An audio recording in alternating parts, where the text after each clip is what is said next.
Cancer patients will pay less for treatments when new changes to MediShield Life kick in next September. More will also have their cancer drug bills fully covered. Now, close to 9 in 10 subsidised Singaporeans will benefit compared to 7 in 10 before. There will be a new list of clinically proven and cost-effective outpatient cancer drug treatments. It'll cover 90% of existing treatments in the public sector. Now, this may include those that are common today but aren't registered with the Health Sciences Authority. We understand this. Some patients may be concerned that the positive list could limit their treatment options. So we have recommended to the Ministry that existing drug treatments which are commonly used in the public sector could be considered for inclusion in the positive list, even if they are not cost-effective. This means MediShield Life coverage will be revised. It will have a limit of up to $9,600 each month for treatments that are on the list. Now, there's also an additional $1,200 each year for cancer drug services. Currently, coverage stands at $3,000 for all cancer drug treatments and services. MediSave withdrawal limits will be adjusted as well. It'll be $1,200 each month for cancer drug treatments, with MediShield Life claim limits above $5,400 and $600 for other treatments that are on the list. The current claim limit is $1,200 for all cancer drug treatments and services. Now, subsidies will be extended to more Singaporeans by raising the eligible income criteria under the Medication Assistance Fund. The scheme helps patients who face difficulty paying for selected high-cost medications. For example, those that have a per capita household income of around $3,000 will receive a 50% subsidy. These changes will be implemented in September 2022 to allow sufficient time for existing patients to complete their current course of treatment and adjust their treatment plans when needed.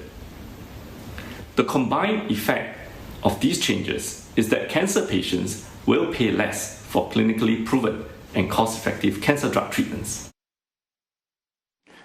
Oncologists say the changes to treatment coverage is timely, as many people more people get cancer every year.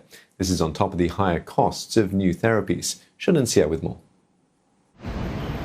More Singaporeans are getting diagnosed with cancer each year. The number of new cancer cases has been rising at an average rate of 5%, and that has translated into higher healthcare costs. At the moment, we are paying more for the cancer drugs compared to many countries like South Korea and Australia. The current MediShield Life claim of $3,000 is blunt. We feel that this could be improved with a positive list of drugs which have proven track record as well as more cost effective, and this will lead to better utilization of MediShield Life in the coming years. For one doctor at the National Cancer Centre, he's seen patients dish out thousands of dollars, especially when it comes to expensive cancer treatments. Currently, the standard of care for kidney cancer is a combination of immunotherapy and targeted therapy, which, when you add the cost together, can come up to nearly $17,000 to $20,000 per month, which is a huge amount. In the current form with the MediShield Life, where you deduct $3,000, there's still and MediSave you can deduct another $1,000 too. There's still going to be a substantial out-of-pocket cost that's going to come into the picture. But with the new changes next year, these costs would go down significantly. In some cases, there is zero out-of-pocket cost for the patients. The changes would also help ensure a sustainable healthcare system. If we were to go about the way that we're spending on cancer drugs, at this rate, by the time we hit 2030, that would amount to about 2.7 billion Singapore dollars.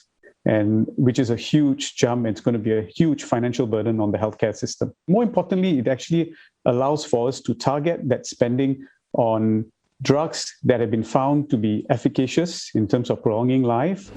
And the list of claimable drug treatments will remain robust. The Health Ministry says it will be updated every 4 months to keep up with medical advancements.